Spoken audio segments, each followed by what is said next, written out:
唔係啦，而家咪啊吳靄儀講咯，23個辭職啦，又加個。唔係啊，喂，咁跟住有一個仲好笑啊，我俾仲有一個好笑啊，就係如果繼續落去咁樣咧，我哋咧就算唔5區公投咧，我哋否定咗嗰個政改方案之後咧，就動議叫阿曾蔭權辭職，我哋都白撚黐嘅。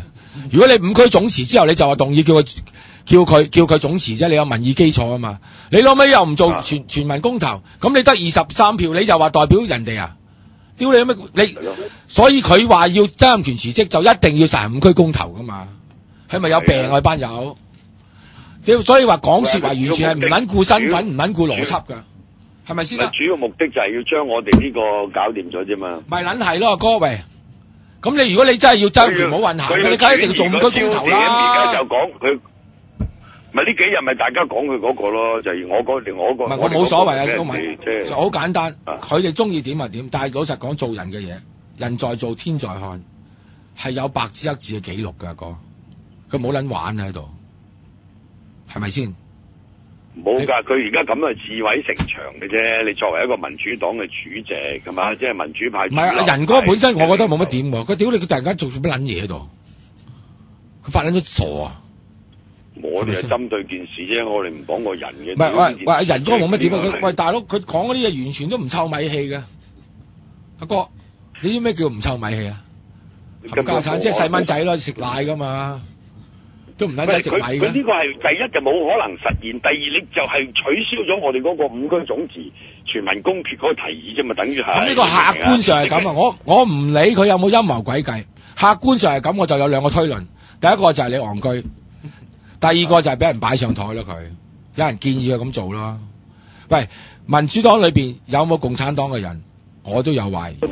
喂，有人喺佢側邊，喂，屌長毛咁提唔得，我哋要反擊，咁咪提咗出嚟咯，係咪先啊？喂，唔係其實呢個提議可以問下阿司徒華㗎，佢話又喺度窒我哋，問下佢咯。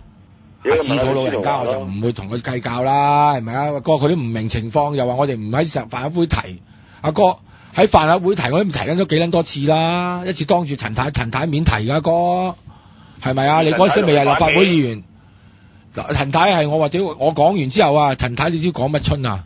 佢話如果我就絕對反對呢個5區公投辭職嘅建議。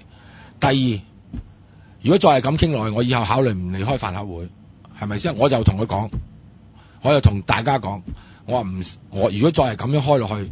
我亦都唔會再嚟開飯盒會啊！一個人可以講緊咗有個 ultimatum 可以恐嚇大家咁嘅哥，你再講我唔離開，你冇撚嚟開啊哥，係咪啊？阿哥嚇，我叫象拔蚌，你話我要食象拔蚌，我就唔撚打邊爐，你唔撚食啦哥。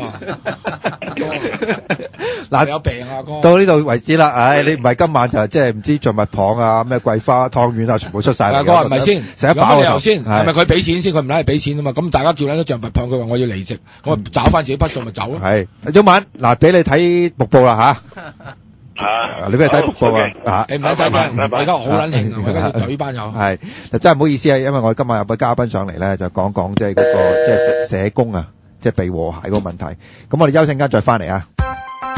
今日要教大家